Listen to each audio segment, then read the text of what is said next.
Welcome to New Possibilities. I speak truth to power without fear. So I noticed that a couple of YouTubers that I'm subscribed to mentioned this person who goes by the name of bernytree66. So that it sparked my curiosity. I said, well, let me check out this person for myself. I didn't really have time to watch those other YouTubers' videos on this person, but they inspired me to check this person out. So bernytree66 has a video entitled Black Woman Says, I Don't Give a Shit About Slavery. Those are her exact words. That's her exact title. I will include a link to her video in the description box so that you could watch it for yourself and judge it for yourself. But before I get into my response, the first thing that I'll say is that that video is a classic example of clickbait. It's an example of someone using a very provocative title in order to get views and subs. So it's a classic example of that. And also, this is an example of what happens. I mean, when black people disparage their own history, when black people disparage themselves and their own people, those kind of videos receive a lot of views from a large segment in the white community because there is a group of white people who enjoy hearing black people disparage themselves. They enjoy watching black people tear each other down. They enjoy hearing black people say disrespectful things about their historical figures and just about their history. They eat this stuff up just like pigs eat up slop. So it is no surprise that this woman has a lot of subscribers all of a sudden within a very short period of time because she has other videos where she's made similar types of outrageous statements that pander to white racist people, period. So those kind of videos get a lot of subs, they get a lot of views, and that's what has happened with her. So let me get into my response. So one of the things that she says is this. She said, I didn't experience slavery. Um, None of the people around today actually went through slavery. So basically, why are people talking about slavery? So that's her first point. And in response to that, I'll just say this. We cannot understand our current condition without understanding our past.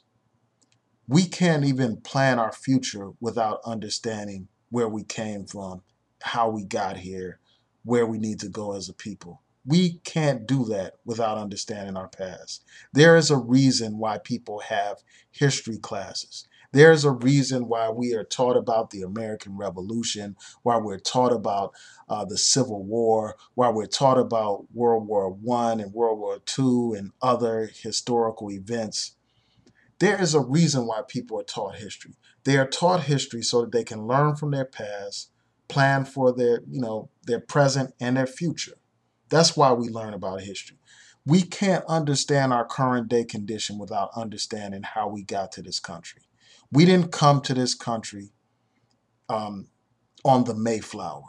We didn't come here as pilgrims or as immigrants like other groups of people came here. We came here in slave ships. We came here in bondage. We came here at the hands of our oppressor. We were beat. We were stripped of everything that made us who we were, stripped of our languages, our culture, our identities, and we were brought to this land.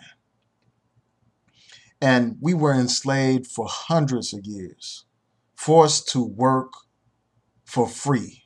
So you had industries that profited off of the enslavement of black people. And this is relevant today. It is relevant today because we have corporations and we have families in this country that got rich. They have experienced unjust enrichment at the expense of our ancestors. All kinds of industries profited off of the enslavement of black people. Whether we're talking about insurance, whether we're talking about banks, whether we're talking about various colleges and universities, whether we're talking about the federal government itself, a government that used slave labor, whether we're talking about the founding fathers, these men who wrote these documents about democracy and freedom, while they were enslaving black people. So you had all these companies, all these families getting rich off of our enslavement, and black people being held back economically, socially, culturally, spiritually, mentally for hundreds of years. And that condition reflects the current condition. I mean, what we went through in the past affects how we are today. It affects, it's the reason why we are so far behind economically. And it's not just about slavery. Slavery is directly tied to the Jim Crow era. Because immediately following slavery, you had new forms of slavery, whether it was sharecropping or it was criminalization of black activities so that they could come up with all kinds of reasons to lock black people up and put them back into virtual slavery. So you had a continuing legacy. And that continuing legacy is part of the reason why we have huge disparities even today in terms of wealth, in terms of education, in terms of the criminal justice system. The criminal justice system problems that we see today can be traced back to the slavery time periods. The problems that we have with the police can be traced back to that time period. When we look at how the police were founded, how they were founded to capture fugitive slaves. When we look at the legacy of Jim Crow, where police, instead of protecting our people, they were used as a means to oppress our people. We all have seen the footage of civil rights demonstrations where you have the police, not the KKK, the police, sicking dogs on men, women, and children, where you have the police and the fire departments blasting black people with fire hoses. So the condition of slavery is something that's directly tied to our current condition. That reality. We were not born in isolation. We did not just appear out of nowhere. Our condition today is directly connected to slavery. It's directly connected to the legacy of Jim Crow. So that's the reason why we can't just ignore slavery and just say that I don't give a shit about slavery. When you say you don't give a shit about slavery, you are saying that you don't give a shit about your ancestors who sacrificed so much. You are disrespecting the ancestors who were brought here in chains, who were subjected to the worst possible treatment, who were beaten, raped, castrated, and suffering all kinds of psychological trauma. You're disrespecting those ancestors. You're disrespecting the ancestors whose bones rest at the bottom of the Atlantic Ocean, who were thrown overboard and fed to the sharks. I mean, this epitomizes like complete disrespect, a complete disconnect from the past, from the ancestors. And it just shows how blind, deaf, and dumb some of our people are. I mean, I've talked about this before. I mean, this woman has dreadlocks, so you would think that this woman has some kind of sense of pride, but that's just another hairstyle as far as she is concerned. Because obviously this woman is not in tune with her history. She's not in tune with her people. This woman is completely lost, or at least putting on a show like she is lost. So that's the first point that I wanted to make. And then she made some points about slavery in the movies, talking about a lot of slave films and, talking about why would anybody want to see any kind of slave movies and all that kind of stuff. And, and she also talked about the depiction of black people as maids and all that kind of stuff in Hollywood. Now, in response to that, I'll just say a couple of things. You never hear somebody, you don't hear Jewish people talking about why is there another Holocaust movie? Why is there another movie about the Nazis? Why is there another movie about World War II? You don't hear that kind of stuff.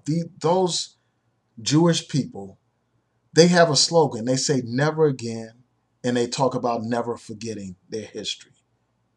I mean, you hear all these people talking about never forgetting Pearl Harbor, never forgetting 9/11. But when it comes to black people, they want to tell black people to get over it. And here you have a Negro woman, you know, a person who has lost her damn mind, basically saying, get over it. Forget about it. It's not important. I mean, no other people operate like that. I mean, when it comes to the native people in this country, they remember the atrocities that were committed against them. They remember the genocide. They remember the Trail of Tears and Wounded Knee and all these different events in their history. But when it comes to our people, you know, we want to forget everything. We want to uh, just be completely disconnected from our past. And we think that that somehow means that we are moving forward as a people. You can't move forward without a foundation. You know, a tree without roots can't stand. You have to have a foundation. A house without a foundation can't stand. Our foundation is our history. That's our foundation. And part of that history, just part of it, is slavery. That's a part of our history. We wouldn't be in this country if it wasn't as a result of slavery. So we have to understand that history. We have to appreciate that history. And part of history includes film and entertainment, movies and things like that. That's one way that people are able to tell their stories, to discuss their history. History is not something that's just read in a book. History has a more lasting impact when people see it in film. When people not only read about it, but they actually see it in movies. So I don't think that slave films shouldn't be shown and all that kind of stuff. You know, I think that that is an attempt to ignore history, to negate history. And I think that that's the last thing that we need to do as a people, because our current condition is directly tied to slavery, you know, to the conditions of slavery and Jim Crow. And hopefully I'll get a chance, but when I do get a chance, I'll post a link to a brilliant article written by Ta-NEHISI Coates, where he talks about reparations, where he talks about slavery and Jim Crow and how it affects our current condition. So I'll include a link to that article. It's a rather lengthy article, but it's well worth it. A while ago, I did a video where I did a review of that article. So I encourage you all to check that out. So I'll include a link to the article, and also I'll try to find the actual link to the video that I did quite some time ago, and I'll post that in the card so that people can check that out. So the bottom line is this: I think that slave films should be shown. You know, I understand that people don't want to relive slavery and all that kind of stuff. I get that. I understand that. But I think that we need to tell our story just like other groups of people tell their stories. They make sure that the world knows about their condition. Now, your point about like just the lack of versatility in Hollywood and stuff like that, in terms of Hollywood um, recognizing African American and black people for playing in slave films and playing the role of maids. I think that that is a valid point, because I think that we have a diverse experience that needs to be told. You know, while I think that we still should have movies about slavery, we also need to have stories about the great African kings and queens in our history. I mean, how many movies have we seen about great African kings and great African queens? Rarely do we see many movies about those kings and queens, like movies about Nzinga or movies about Mansa Musa and other great kingdoms. and kings and queens. We don't hear too many of those stories. We need to hear more stories about black entrepreneurs like Reginald F. Lewis or Madam C.J. Walker. We need to hear stories about inventors. We need to see films about black inventors, black pioneers, black trailblazers. There are so many stories that need to be told. And I think that that's a valid point. And then with respect to our history, you know, she mentioned during Black History, they teach about slavery and all that kind of stuff. And that's primarily all they teach. That's a valid point. I think that we need to learn more about our history as a people. And it shouldn't just be in college when we learn about these things. We shouldn't be learning about um, our kings and queens and all that kind of stuff only in college. We should learn about that stuff as we're children, during our formative years, instead of waiting to college to finally learn about the contributions of African people, of black people. So I think that that is very important because our history didn't begin in this country. Our history didn't begin with slavery, but slavery is an important part of our history that we cannot neglect, that we cannot negate, that we have to acknowledge, and we have to reflect upon that condition if we're to move forward as a people. Now I'm going to move on to a couple of other points that she made. She said something about like how she didn't give a F about those people, talking about our ancestors who went through all that kind of stuff, suffering and all that kind of stuff. She said she's concerned about her here and now and all this and that.